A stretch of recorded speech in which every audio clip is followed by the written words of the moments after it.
बिस्मिल्लाहिर्रहमानिर्रहीम। अस्सलाम वालेकुम।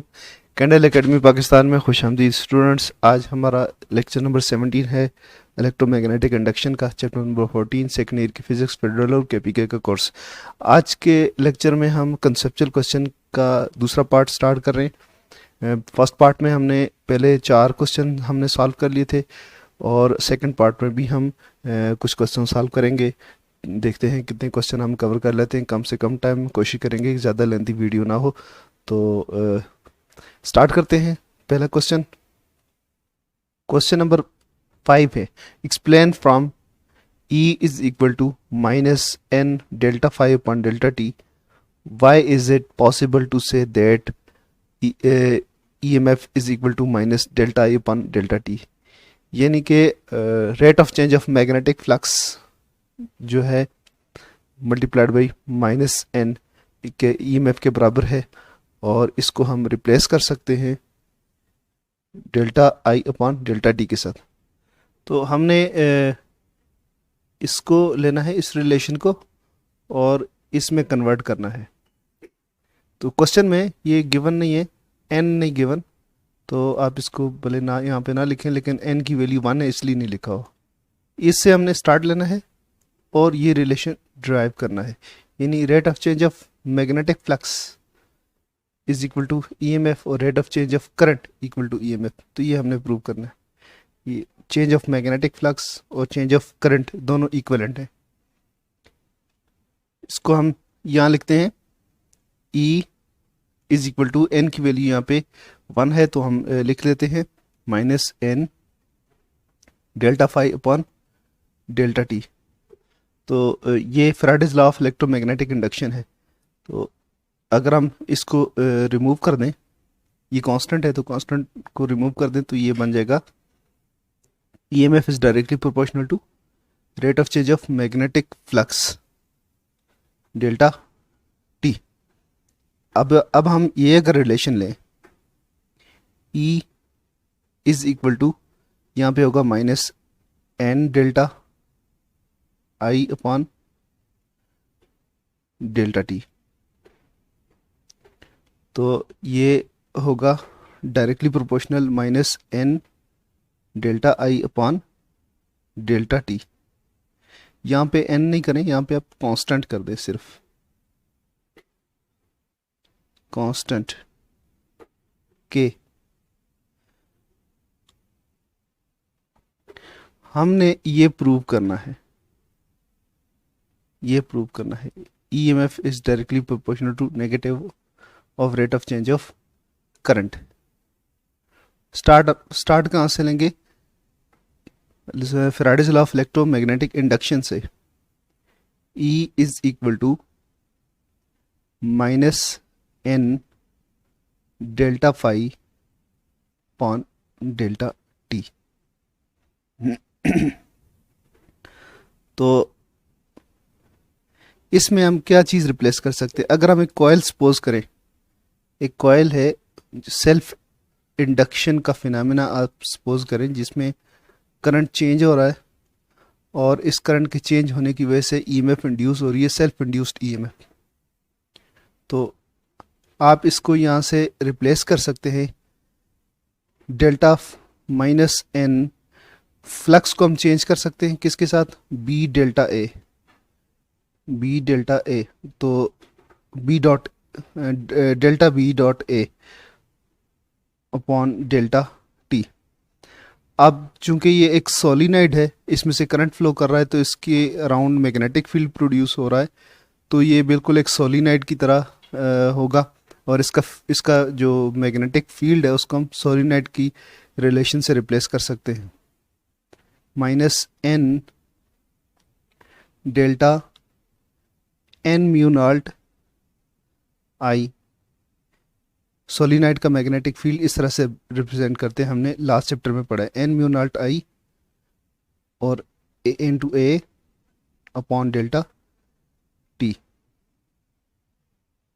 तो ये इक्वल होगा माइनस एन डेल्टा, तो इसमें ये कांस्टेंट है, नंबर ऑफ टर्न्स पर यूनिट लेंथ होते हैं स्मॉल एन, ये नंबर ऑफ टर्न्स है और ये नंबर ऑफ टर्न्स पर यूनिट लेंथ है। तो म्यू नॉट कांस्टेंट है, परमिएबिलिटी है, तो ये चेंजिंग क्वांटिटी है, तो डेल्टा इसके साथ लगा देंगे। N mu not delta I into A upon delta T.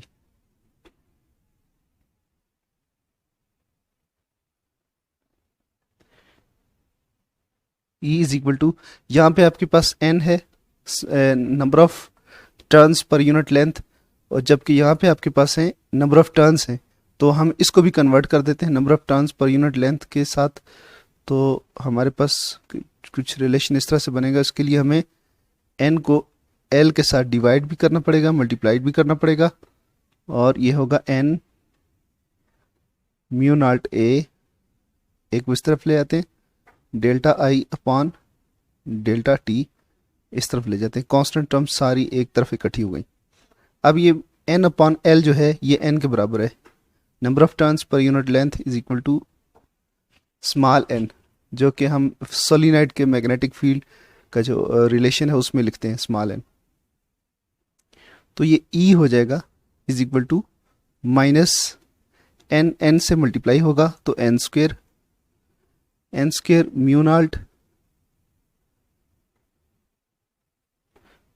Mu naught A L, ये जो लेंथ है ये बच की L delta I upon delta T. अब नंबर ऑफ टर्न्स पर unit length, mu naught, area of the coil और length of the coil ये कांस्टेंट हैं, तो चेंजिंग क्वांटिटी यही है। तो हम इसको चेंज कर देते हैं, इसको रिप्लेस कर देते हैं कांस्टेंट के साथ, जनरल लिख देते हैं constant delta I upon delta T.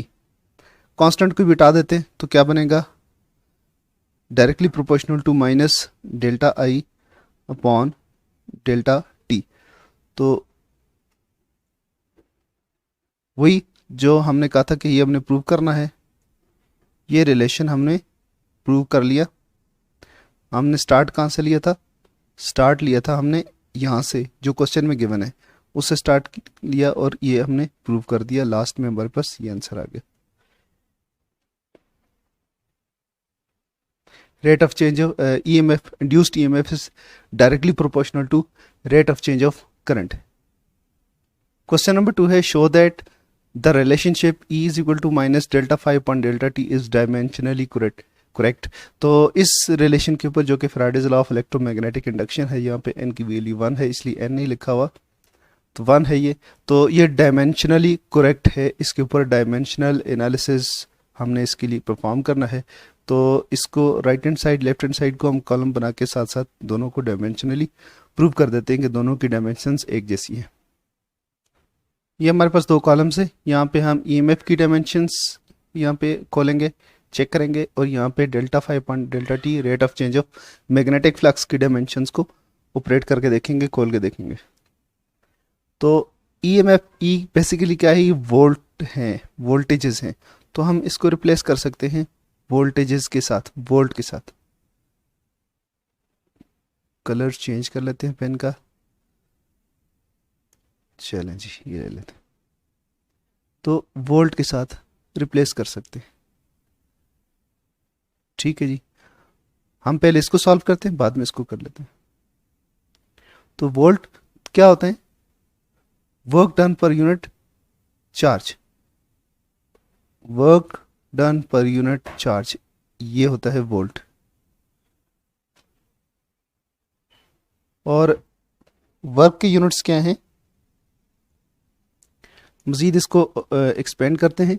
Work किसके बराबर होता है, W is equal to F into S के, force into distance, F D के लिए, एफ ये चार्ज है Q, और फोर्स को हम मजीद एक्सप्लेन कर सकते हैं, मजीद एक्सपेंड कर सकते हैं M A S upon Q। ठीक है जी, अब हमारे पास एक्सेलरेशन, मास की डायमेंशन एक्सेलरेशन की हम लिख सकते हैं, एस जो है यहाँ पे क्या है, डिस्टेंस है, तो उसकी डिस्टेंस की एल होती है डायमेंशन, हम डायमेंशन इजीली लिख सकते हैं। तो मास की डायमेंशन m होगी और एक्सेलरेशन की डायमेंशन क्या होती है, लेंथ l पर t स्क्वेयर होती है, मीटर पर सेकंड होती है, तो लेंथ l पर t स्क्वेयर होगी इसकी। और ये क्या है, ये s डिस्टेंस है, तो इसकी भी जो डायमेंशन होगी वो l होगी। और नीचे यहाँ पे आपको गिवन है चार्ज, जो कि होता है कूलम्ब। तो कूलम्स की डायमेंशन हम कहाँ से लिखेंगे, करंट से लिखेंगे, जिस तरह I is equal to Q upon T होता है। और यहाँ से हम लिखेंगे I is equal to Q is equal to I T, क्योंकि करंट की डायमेंशन एम्पेयर होती है और टाइम की सेकंड होती है, तो एम्पेयर सेकंड आ जाएगी। ये एम्पेयर सेकंड हम यहाँ लिखेंगे, एम्पेयर सेकंड।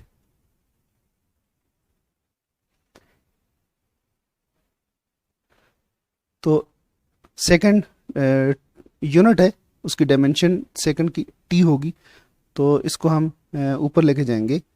एम एल दोनों आपके पास आ गए तो एल स्क्वायर हो जाएगा, और टी की पावर -2, और यहाँ पे जो सेकंड की यूनिट डायमेंशन होगी टाइम की वो टी है, तो एक टी और ऊपर आ जाएगा, और एम्पेयर भी ऊपर आएगा, तो -1 हो जाएगा। ये हमारे पास डायमेंशन बनती है। मज़ीद सिंप्लीफाई हम कर सकते हैं इसको, एम एल स्क्वेयर पर टी क्यूब पर एम्पेयर। ये डायमेंशंस हैं ईएमएफ की। अब हम rate of change of magnetic flux की डायमेंशन सॉल्व करेंगे। अगर वो इसकी इक्वल आती है तो दोनों डायमेंशनली करेक्ट हो जाएंगे। इसी तरह rate of change of magnetic flux को हम एक्सपेंड करेंगे। तो ये मैग्नेटिक फ्लक्स है, तो इसको हम वेबर से रिप्लेस कर सकते हैं। वेबर्स और टाइम का सेकंड यूनिट होता है तो एस के साथ। तो वेबर्स का इक्विवेलेंट यूनिट क्या होता है, newton metre per ampere. Weber का इक्विवेलेंट यूनिट आप लास्ट हमारे कुछ लेक्चर गुजर चुके हैं, इलेक्ट्रोमैग्नेटिज्म में हमने ये डिस्कस किया था, तो वहाँ पे आप देख सकते हैं न्यूटन मीटर पर एम्पेयर है वेबर्स के यूनिट, ऐसा यूनिट है। बेसिकली इसी का नाम वेबर रखा हुआ है, न्यूटन मीटर पर एम्पेयर को हमने वेबर का नाम रखा हुआ है। तो ऐसा यूनिट्स है ये, तो एस सेकंड से डिवाइड हम कर देते हैं। ठीक है जी, न्यूटन मीटर पर एम्पेयर यह हो गया। अभी इसको मज़ीद इसको खोलना है, न्यूटन को खोलना है। तो न्यूटन किसके बराबर होता है, यानी F is equal to M A. तो ये तो हो गया मास यानी किलोग्राम, और ये मीटर पर सेकंड स्क्वायर हो जाएगा। तो इसको हम रिप्लेस करते हैं, किलोग्राम मीटर सेकंड का -2 और पर एम्पेयर, नीचे भी सेकंड है, ये सेकंड ऊपर आ जाएगा। तो क्या बनेगा, किलोग्राम मीटर पहले से मौजूद था, वो हमने लिखा नहीं, 1 मीटर यहाँ पे मौजूद था, तो ये मीटर स्क्वायर हो जाएगा इसकी वजह से। किलोग्राम मीटर स्क्वायर और सेकंड का क्यूब हो जाएगा, ये वाला सेकंड ऊपर चला जाएगा, और पर एम्पेयर बचेगा ये। अब हम इसको डायमेंशन से रिप्लेस करते हैं। किलोग्राम का यूनिट जो है वो होगा मास का यूनिट यानी एम, कैपिटल एम, और ये मीटर है तो इसका होगा एल स्क्वायर, और टाइम ये सेकंड का टाइम होता है टी, तो टी की पावर -3 हो जाएगा, और ये होगा पर एम्पेयर। एम्पेयर का वही डायमेंशन है एम्पेयर की, एम्पेयर भी बेसिक क्वांटिटी है। तो अब आप इसको देखें और इसको देखें, M L square per T cube per ampere, M L square per T cube per ampere, तो दोनों इक्वल है, तो इसका मतलब है both are dimensionally equivalent, dimensionally correct. Question number 7 है, give the formula for flux linkage in terms of angular orientation. किसी भी कॉइल के साथ लिंक्ड मैग्नेटिक फ्लक्स को फ्लक्स लिंकेज कहते हैं और उसको पाई डैश से शो करते हैं और ये इक्वल होता है एन फाई के, यानी फ्लक्स नंबर ऑफ टर्न्स।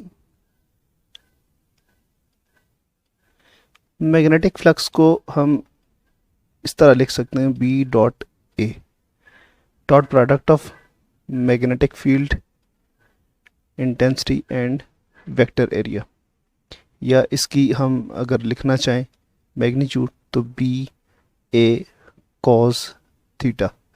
तो ये रिप्लेस कर सकते हैं हम मैग्नेटिक फ्लक्स के साथ, तो हम इसको रिप्लेस कर देते हैं। Flux linkage is equal to N into P dot A होगा और इसको कन्वर्ट कर दें मैग्नीट्यूड में तो बी ए कॉस थीटा हो जाएगा। अब ये फ्लक्स लिंकेज हमारे पास टर्म्स में आ गया। कॉइल का जो एंगल है उसकी पोजीशन जो थीटा उसका एंगल बन रहा है पोजीशन के हिसाब से, उसकी टर्म में आ गया। तो इसको भी हम चेंज कर सकते हैं, ओमेगा टी की फॉर्म में लिख सकते हैं, एंगुलर वेलोसिटी की टर्म में लिख सकते हैं क्योंकि थीटा होता है ओमेगा टी के बराबर। तो ये हो जाएगा flux linkage is equal to N B A cos omega T. तो ये जो फार्मूला है लास्ट वाला, ये हमें दे रहा है flux linkage in terms of angular orientation. तो ये आंसर है इसका। नेक्स्ट क्वेश्चन देखते हैं। क्वेश्चन नंबर 8 है, explain the eddy currents in terms of Lenz law, also by drawing suitable diagram show the direction of eddy currents and polarity produced in sheet as a result of magnetic field. Student सबसे पहले ये समझें कि eddy currents क्या होते हैं। हम last जो लेक्चर्स गुजरे हैं उनमें एक्सप्लेन कर चुके हैं कि ये Faraday's law of electromagnetic induction के एन मुताबिक जब किसी बल्क पीस ऑफ मेटल के करीब जब मैग्नेटिक फ्लक्स चेंज होता है तो उसके अंदर ऐसे करंट्स प्रोड्यूस होते हैं, एडी करंट्स के दायरे प्रोड्यूस होते हैं, सर्कल्स प्रोड्यूस होते हैं। इसकी वजह से जो पीस ऑफ मेटल है वो हीट अप हो जाता है। तो इसके ऊपर magnetic Faraday's law of electromagnetic induction हम अप्लाई कर सकते हैं क्योंकि यहाँ पे चेंज ऑफ मैग्नेटिक फ्लक्स है, मैग्नेटिक फ्लक्स चेंज है और उसकी वजह से करंट प्रोड्यूस हो रहा है। तो फैराडेज लॉ अप्लाई कर सकते हैं यहाँ पे। और इसी तरह लेंज लॉ भी अकॉर्डिंगली हम यूज़ कर सकते हैं क्योंकि लेंज लॉ भी फैराडेज लॉ के साथ ही लाजिम मलज़ूम है। तो हम लेंज लॉ की मदद से एडी करंट की डायरेक्शन फाइंड कर सकते हैं। तो अगर हम देखें कि यहाँ पे एक मैग्नेट हो, इस मैग्नेट को ये नॉर्थ पोल है इसका, ये साउथ पोल है और ये जो है शीट है मेटल की। अब ये कॉइल नहीं है बल्कि एक सरफेस है, एक बल्क पीस ऑफ मेटल है, इसके करीब हम ला रहे हैं ऐसे नीचे की तरफ।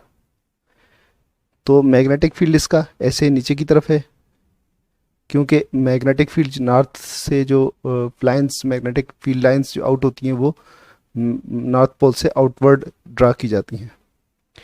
तो ये अकॉर्डिंग टू लेंज लॉ, अगर इसके ऊपर Faraday's law of electromagnetic induction apply होता है तो लेंज लॉ भी अप्लाई होगा। अगर लेंज लॉ अप्लाई होता है तो लेंज लॉ के मुताबिक ये शीट इसको करीब आने से रोकेगी। It will oppose the cause, ये इस काज को अपोज करेगी जो क्योंकि ये मैग्नेट इसके करीब आ रहा है तो इसको अपोज करेगी। इसके पोजीशन में ये ऊपर की तरफ फील्ड जनरेट करेगी, यानी इसका फील्ड ऊपर की तरफ ऐसे जनरेट होगा ताकि ये इसके करीब ना आए, इससे रिपल्शन इसको मिले। ठीक है जी। जब ये ऊपर की तरफ फील्ड जनरेट होगा तो इस शीट का हम अलग से यहाँ पे ड्रा कर लेते हैं।